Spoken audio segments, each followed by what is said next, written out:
드렸는데 자연스럽게 논의가 넘어와서 이제 지역 창업 생태계 활성화 방안까지 다 열어두고 참석자 여러분의 의견 받겠습니다. 네, 저기 끝에 이동민 대표님 의견 부탁드립니다. 네, 안녕하십니까. 건설 산업 생산성을 향상하기 위해 건설 로봇 만들고 있는 고래로보틱스 이동민 대표입니다. 극초기 스타트업에게 박사급 인원을 모셔오는 건 사활이 걸린 문제인데요.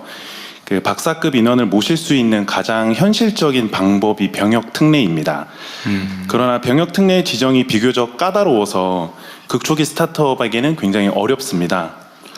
극초기 스타트업들도 인재를 유치할 수 있도록 유연화된 병역 특례 제도를 운영한다면 이공계 인재들이 스타트업으로 유입이 되고 나아가 창업까지 이어질 수 있는 선순환 체계가 완성될 거라고 생각합니다.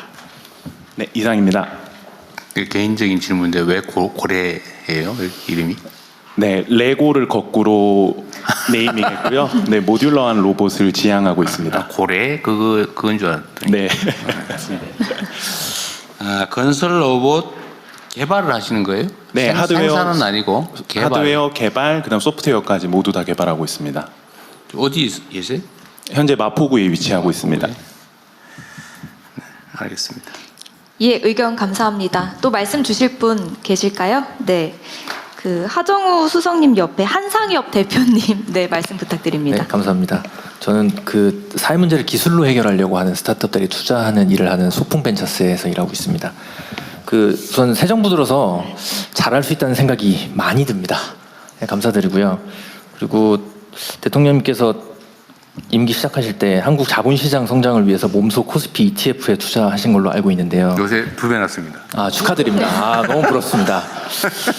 초기 스타트업에 투자하는 펀드도 좀 관심 가져주시면 네, 제가 투자할 자신 있습니다. 예, 좋겠다는 생각 드리면서 두 가지 말씀드리고 싶습니다.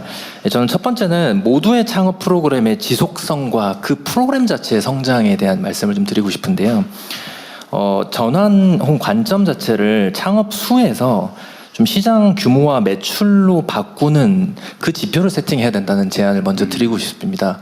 결국 창업 숫자가 중요하다기보다는 창업의 질이 좋아져야 되기 때문에 스타트업에서 스케일업으로 또 실패의 우리가 목적도 결국은 스케일업을 만들어내는 좋은 기업을 얼마나 만들어내느냐 있기 때문에 이런 부분 제안드리고 싶고요. 그리고 이 프로그램이 지속적으로 가기 위해서 첫 시작은 좀 정부 주도로 열심히 이렇게 해주시는 게 속도가 더 날 것 같은데요. 그 이후에는 전국에 있는 500개의 창업 기획자들이 있습니다. 이 기획자들에게 각자의 모두의 창업의 프로그램을 만들게 하고 그들이 반대로 모두의 창업 프로그램의 사무국에게 우리는 이 지역에서 이런 프로그램을 운영하겠다라는 제안을 받아서 실제 약간 점조직 형태로 운영되는 프로그램을 만든다면 모두의 창업이 1년에 3번, 4번이 아니라 500개가 동시다발적으로 벌어지고 그걸 한 번에 모아서 결국 연말에 우리가 500개의 프로그램의 결과가 이렇게 나왔다라는 걸 확인한다면 훨씬 더 지속성이 있는 프로그램이 되지 않을까 싶고요. 두 번째는 좀 금융에 대한 이야기입니다. 사실 실패 확률은 높은데 또 유난히 국가나 산업 관점에서 관심을 가져야 되는 인더스트리가 있다고 생각하는데요. 저는 예를 들어서 그것이 기후테크라고 생각합니다. 기후테크 스타트업들은 좀 긴 호흡과 막대한 자본이 필요한데요.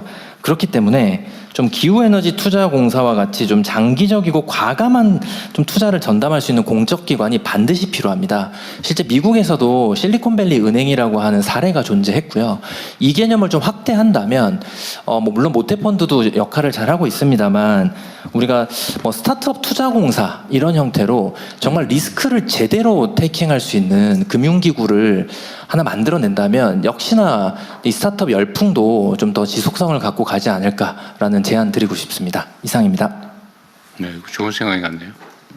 섹터를 좀 나눠가지고.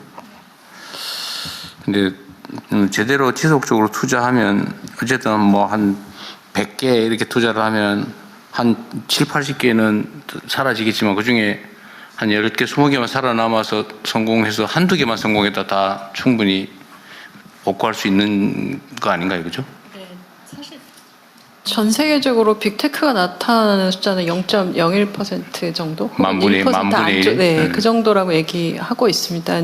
그런데 뭐 사실 그럼에도 불구하고 작은 회사들이 굉장히 잘 성장해서 적정한 규모로 커가는 회사들이 많아지는 것도 유의미하고 또 큰 회사 나오는 것도 중요하고 전 말씀하신 중에 민간의 협력이 굉장히 중요하고 민간 주도가 중요하다는데 동의가 됩니다. 그래서 정부는 마중물을 붓고 이번 창업 경진 대회도 붐이 일어나려면 정부 혼자 나가서는 붐이 일어나지 않을 거고요. 전국에 걸쳐서 모두 하고 계신 크고 작은 경진 대회가 많다는 걸 알고 있습니다. 그래서 이 부분들이 잘 좀 연결되고 그리고 민간 창업자분들도 여기에 서포터즈로 잘 참여하시고 투자하고 연계되고 뭐 아직 설계가 좀 있어야 하지만 저희가 이번에 투자하는 회사들에 대해서는 좀 지분도 서로 주고받는 이런 이야기들도 하면서 이게 전체적으로 정말 이렇게 기업 가는 그런 방향에 대한 설계를 경진대회 수준에서 넘어가서 좀 더 해야 된다고 생각해서 말씀 많이 더 듣도록 하겠습니다.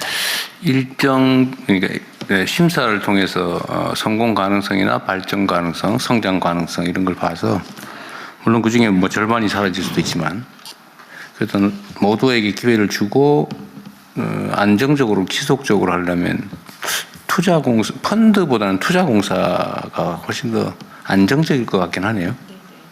기후 장관입니다. 네. 기술에너지 투자공사 얘기를 했는데요. 최근에 한전이 이제 기술 지주회사를 검토하고 있습니다. 한전이 1년에 R&D 예산만 4천억을 투자를 하고요.